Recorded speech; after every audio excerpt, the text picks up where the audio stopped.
So a little bit about us. This is ADS. Our focus is on mission critical recording and supporting public safety organizations with technology, basically to help you serve your communities effectively. We're out of Louisville, Kentucky. I'm sitting here in sunny Louisville today. Probably rather be down there in the vendor hall in Tennessee, but we'll make the best of this today. We partner with leading manufacturers like NICE and in delivering products and services with a bit of a personal touch. And that's why you see the team there in front of you. NICE, and you probably recognize maybe the NICE brand more than our own, but they're a much larger company, $1.5 billion publicly traded company, so very different than ADS. But the important point on this slide is really around the dedication to R&D in the public safety space and the number of customers using the public safety solution. That's why we partner with them, so that we can make sure that we're keeping up with changes in the environment, in the landscape, and with the technology. So we have a long history of successfully delivering their solutions, and we're one of their 5 premier partners in the country. So, top challenges facing 911 directors. NICE actually conducted a research survey, and they and all of their partners, ourselves included, have been out talking with directors throughout the country, talking about what the top challenges are. What are those things that are top of mind, the big challenges in either maintaining or moving forward with your particular agency. And that's what we want to share with you here today. I think I skipped one there. Oops.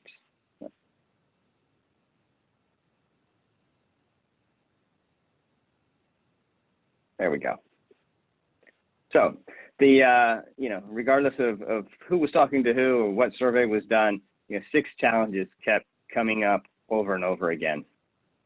How's the PSAP performing now? How do I really get my arms around that? Trying to understand the incident life cycle, beginning to end. Turnover, obviously a big one for everybody.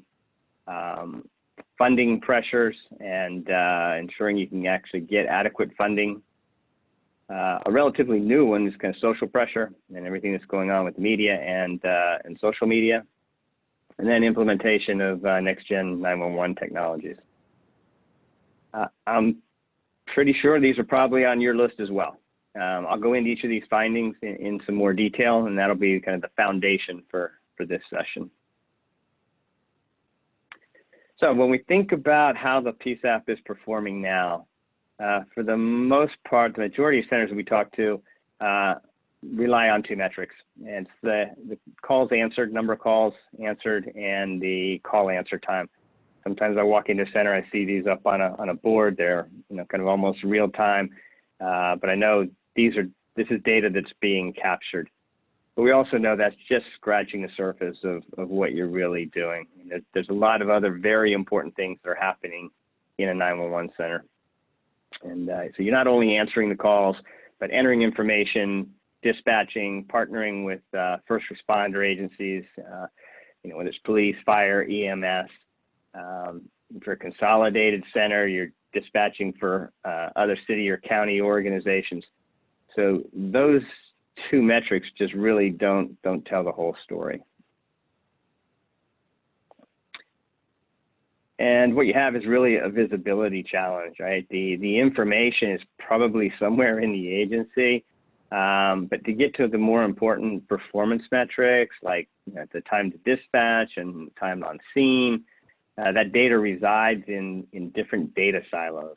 And by silos, we're talking really about the systems, right? The 911 system, the CAD system, radio, your quality assurance maybe. If you're using Rapid SOS now, like so many people are, that there's data there, but they're all in these individual silos. And all that information is just kept separate and spread across these different technologies and different databases. And most most emergency communication centers simply don't have the capability or the resources to invest in people to be able to bring that information together in a timely manner so that you can do something important with it. Like, you know, it's that ability to make it actionable that's really often missing.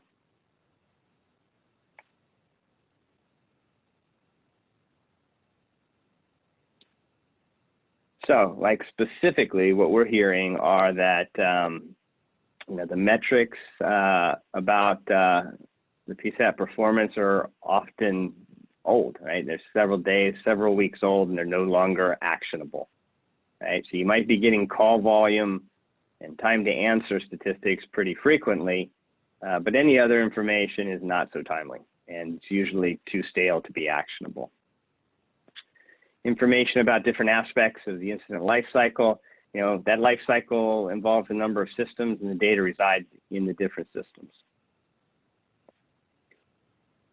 And the metrics that they get from their 911 system or ECATS reports, it tells you why, or it tells you that, you know, there is an issue, but not necessarily why, right? Like, simple metrics like time to answer and time to enter are available, but more complex metrics that sort of tell you how the process is working during that incident life cycle are really not there. So, for example, you know, time to on scene, right? If you think about that metric alone, it requires data from different systems, from your 911 system, from your CAD system, and really need to be able to bring those two together to understand execution from beginning to end of the incident. There's limited visibility into handoff, you know, of emergency response between different agencies, and trying to understand what causes the delays in those handoffs, and limited or no business analyst capability to manipulate the data to produce insights. You know, data is one thing, but for it to be useful information, it's got to be pulled together and presented in a way that's understood and actionable. And then, you know, IT capability to organize that data. Right? Again, if it's there in its silos and in its individual databases, that's not very helpful if you don't have that IT capability to get insights from it. So if any of these are kind of really resonating with you as important challenges, or if you've, you know, maybe your center has already effectively overcome some of these, and I've certainly talked to some centers that have been able to do this. I mean, they perhaps do have a resource, or, you know, they've found a way to unlock this data. But, you know, if you've got some of those things, go ahead and share those in the chat. It's really hard to be interactive here when we're doing these virtually, but you know, what I found from previous presentations is often the best insights are shared amongst those of you who are typically in the audience. So please go ahead and use that chat feature to share.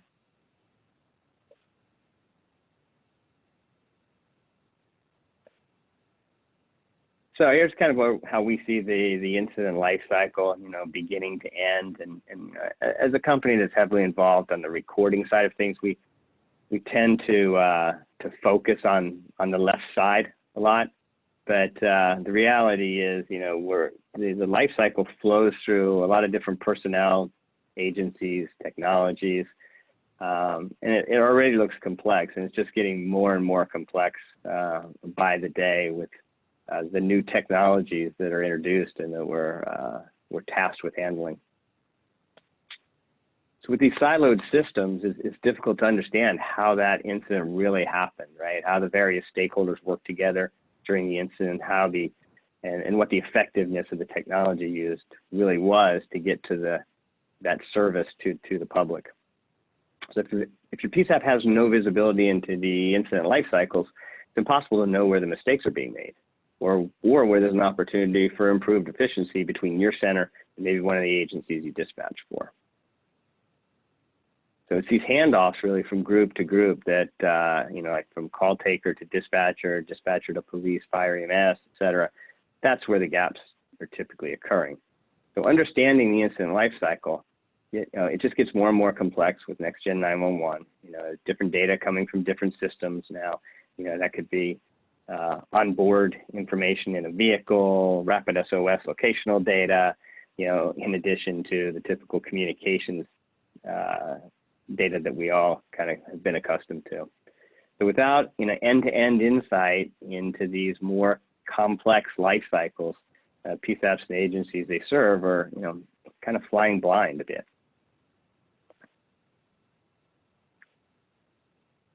This is a picture that usually in person draws a reaction. It was, I believe, pulled off of Twitter, but comes from a 911 center. So we know today that reconstructing the incident is more difficult. You've got to go to these various systems, right? You got to go to the CAD system and the phone system, maybe the radio system, the recorder. You got to have a CAD incident number to kind of try to pull everything together. And from that number, you've got to go back and find your positions, what positions and units were involved in the incident, start piecing that puzzle together. And it makes for a very difficult time to reconstruct the incident. And the worst part of that is not just the effort that goes into creating what you see on that whiteboard, but it's the distraction away from other activities. You've usually got valuable resources being put to this task, and they're being taken away from other valuable activities. So it's difficult to create kind of that accurate and true representation of the incident if the details around the incident are spread over the multiple systems, and they require this manual effort to recreate. So that's where, that's kind of your segue into where we're going here in terms of beginning to aggregate data from disparate systems.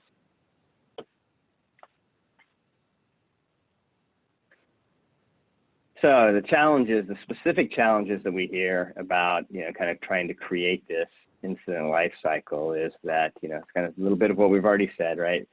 The evidence shows what people have said or heard maybe, but it doesn't give the complete picture of the full incident, right? It doesn't cover the entirety of that life cycle, and it doesn't reveal what's happening between the boxes and in those handoffs.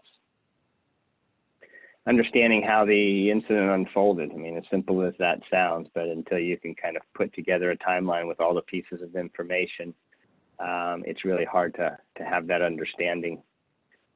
Reconstructing the timeline of what happened in and of itself is very time consuming, again, because you're pulling this from different systems. And trying to understand more than just the voice, right? It requires, access to other systems and manual reconstruction. So we can go to the recorder and we can pull out radio and the phone calls. We can also get the text to 911 now, but to see what was on the call taker dispatcher's screen at the time, what other information was available is just not there.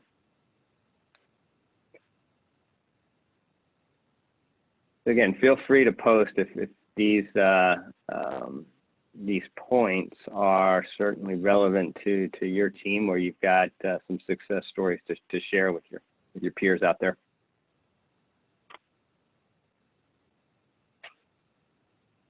So staffing, this is the most common challenge that I hear about. My last on-site 911 visit was here in Kentucky, and I think we spent the first 30 minutes just going over staffing, both the 911 centers and my own challenges. We've all got challenges, and you've got some very specific and unique challenges given the nature of the work.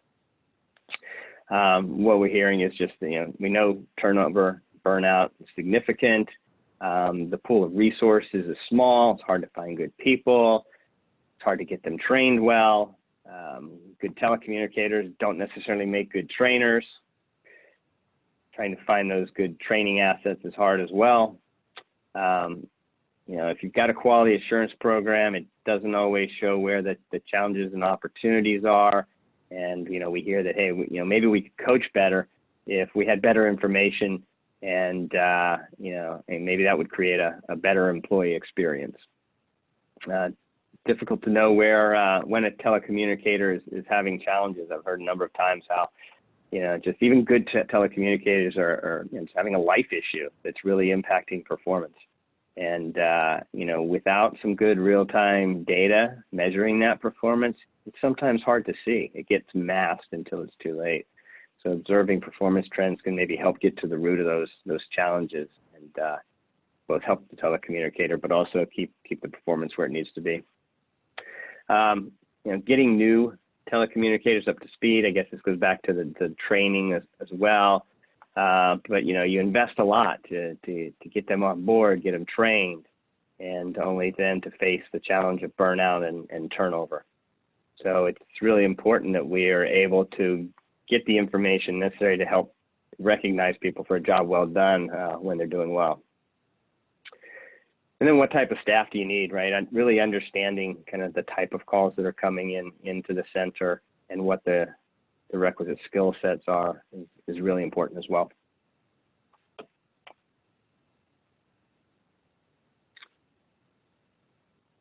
Funding challenges, I mean, these are just never going to go away, right?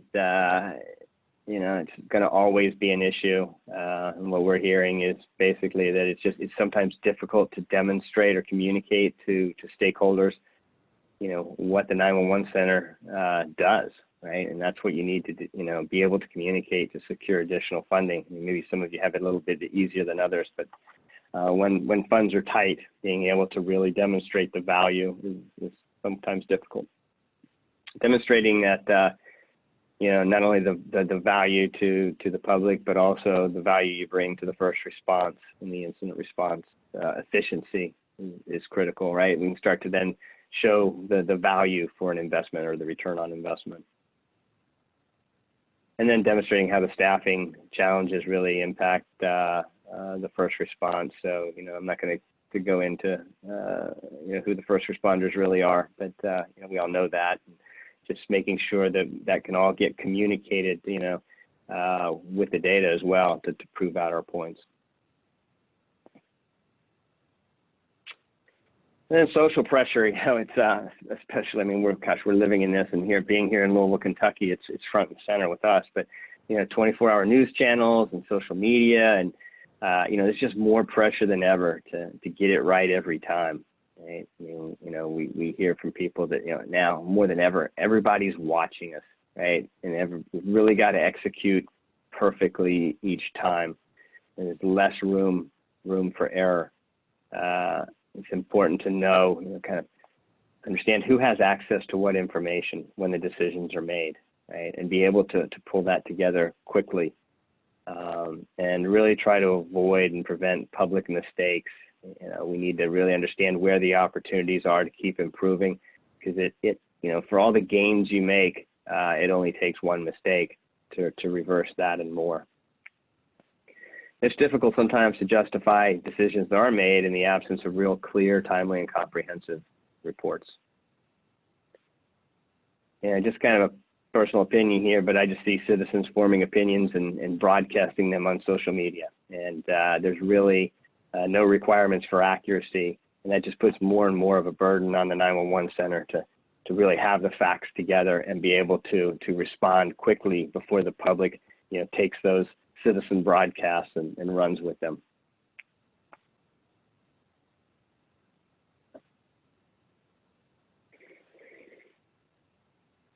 And then there's the challenge of adoption of next-gen 911 technology. Right? It's we've been talking about it a long time, and but things are actually moving now, and there is adoption.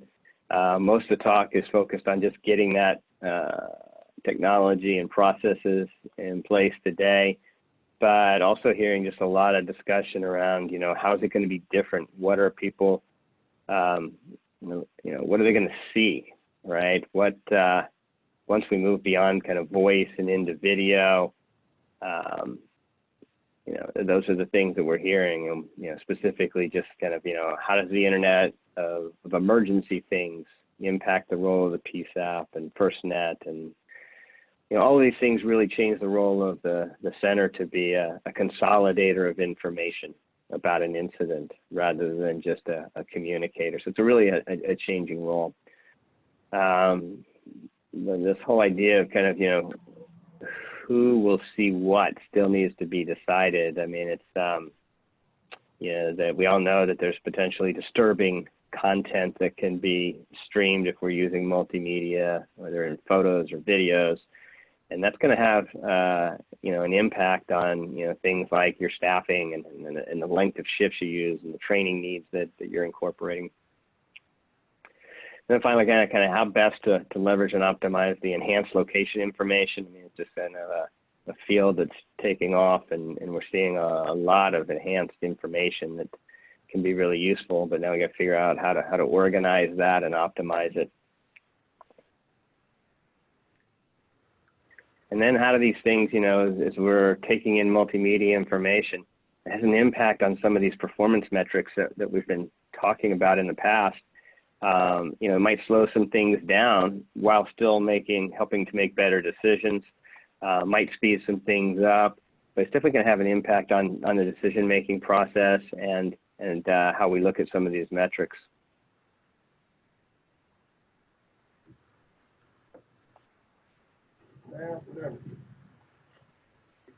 What's out there, Black? So here's a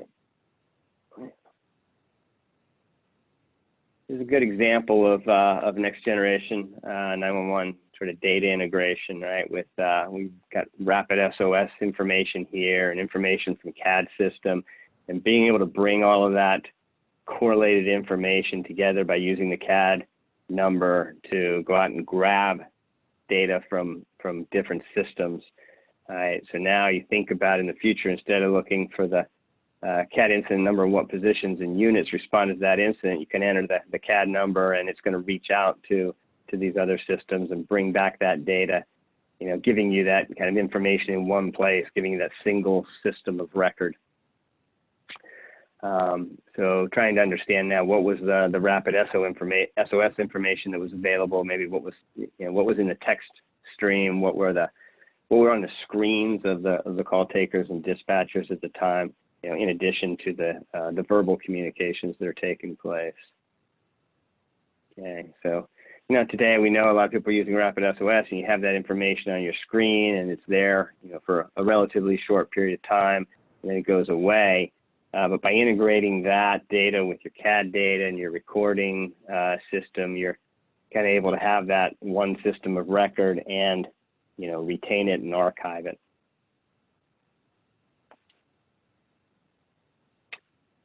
So, kind of take a breather here and sort of take a minute to, think about which of those challenges are most relevant to your organization.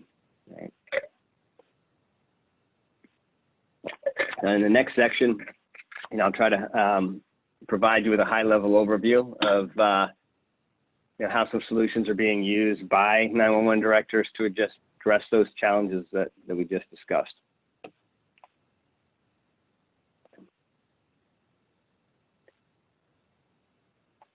Yeah, so to run a 911 center, right, the director really needs to be able to understand, quickly and efficiently what happened, how it happened, what's happening now, and who and what isn't performing. Right? You need a way to correlate all of that, all those pieces of information about that incident in one place. And that way you can really understand, what people said or heard, what they did on their workstation, and what information they had access to at the time of the incident. And really get some context as to why they made the decisions they did. So needing, that system needs to connect into the entirety of your ecosystem, right, where all the data resides, right, what we currently refer to as those data silos. And the 911 system, the CAD system, radio, any other solutions you've got.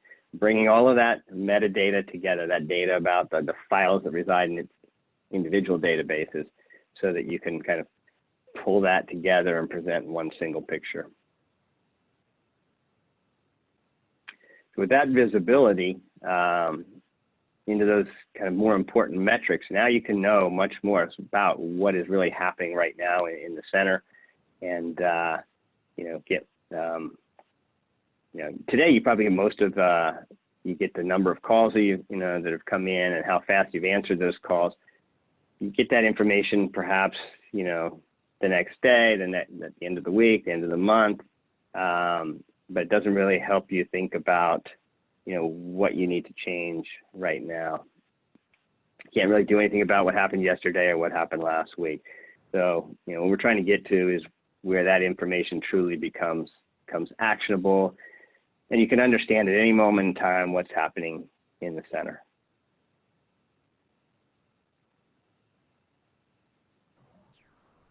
So, this picture is really designed to just now kind of give you that picture of something sitting between all of the technology that is in your center, right? All that technology that's capturing data and information, but keeping it in its silo. And here, being able to centralize that and provide access to it quickly and easily. So now to show kind of a couple of use cases on how these solutions have been used to address some of these challenges, how it's used to kind of help you understand what's happened, how it's happened, and kind of the performance aspect. So back to your life cycle, right? It flows through these different technologies, as I said earlier, and it's complex and getting more complex. So what we're trying to do here is, provide more visibility into these incident life cycles to help you understand where mistakes maybe are being made or where things are working really well.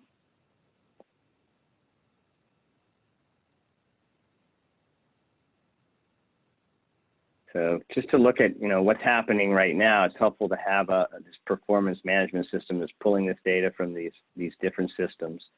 And so if you're looking at, calls that you received and how fast you answered them, but also looking at information from the CAD system, like, the time to enter and those types of information. Again, it should combine data from these different systems so we can give you the complete look at the incident life cycle. So for example, a metric would be time to dispatch, right? I mean, if you're looking here, you need information from your 911 system, you need information from your CAD system, maybe from Rapid SOS. So we've got this dashboard right here, and we can start to look into this data, right? You can look at metrics across different filters and parameters. So for example, here we're isolating the time to dispatch, but we give you different filters across the top, and you can look at it by agency that you're dispatching for. And if you're running multiple centers in your area, you can look at this information by center. You can look at it by the agency that you're dispatching for. Okay, so we drill into this, right? We can look at it by priority level. So here you can see we're kind of drilling into that graphic right there on incidents by priority. So we know there are different service level goals for different incident priority types. And you want to be able to drill into those priority types to get a better understanding of the life cycle by that priority. So what's my dispatch time for priority 1, right? What's my time to on scene for priority 1? We just keep drilling into this data, and we find we're just getting more and more information. So what's really important to determine here, right? Now we're getting at, kind of what is performing and not performing. So in that top left section of that slide, we can see that, there's a couple outliers on versus the time to dispatch metric, right? So we want to look at that. If we go back and we use that, see who is not meeting that time to dispatch metric. And we can drill into that, clicking into that measure, and see that one there on the left, there is a Miss Jenkins, and she had a higher time to dispatch than others. That tells us she had a higher time to dispatch, but doesn't tell us why, right? We can jump to the conclusion that it's a negative thing, but perhaps there's good explanation. We just need more information. So we can drill right into that data and start to see why they're exceeding that metric. So if you drill into her particular information, we'll be able to actually see the calls, right? And not only see them, but play them. They'll all be right there. In fact, and we'll be able to see the screens, right? So now you're able, by clicking through these incidents, you're able to kind of correlate all this information that was available to Ms. Jenkins at the time. What did she say or hear? What did she do on her workstation? What information did she really have? What context did she have at the time of the incident, right? What was she seeing in a text message or from Rapid SOS? What was she hearing coming through the phone or on the radio? All of that other information is very important, as well as the voice. And as we transition to Next Gen 911, right, it's just becoming more important because you're having more and more information. And now what you can do is begin to, kind of assess the incident. You can do your quality check on the call by bringing all of this information together and really understanding, is this a performance issue? Is it a training issue, a coaching issue? Is it a technology issue? It could be any one of those. But now you've got the data and all the context to really be able to understand that. And it really doesn't take hours, right? I mean, you're probably sitting there saying, well, gosh, we don't have the resources to do enough QA as it is, right? But this doesn't take hours, right? This is technology making your life easier.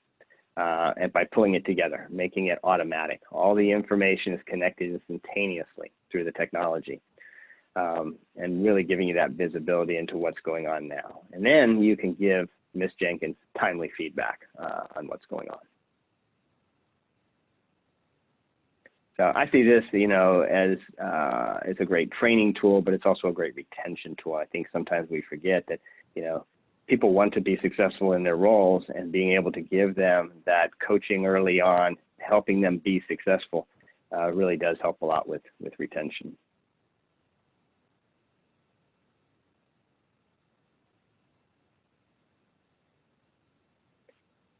So with, we know that more than half of the time it takes to evaluate calls is spent hunting and pecking for the calls, right? So to boost QA productivity and effectiveness, we just need to automate that and use that technology to actually go in and begin selecting those calls, right? That's the real game changer, is when, you can use the software to begin selecting those calls. You can select those by a criteria such as your high priority incidents or certain call types. You can schedule them just to be random, right? And get out of that situation of, you just pick my bad calls. You're letting the computer pick the calls, randomly within a specific criteria. So you remove any particular bias. But most of all, the real game changer here is that you can double your productivity, right? Double your QA productivity.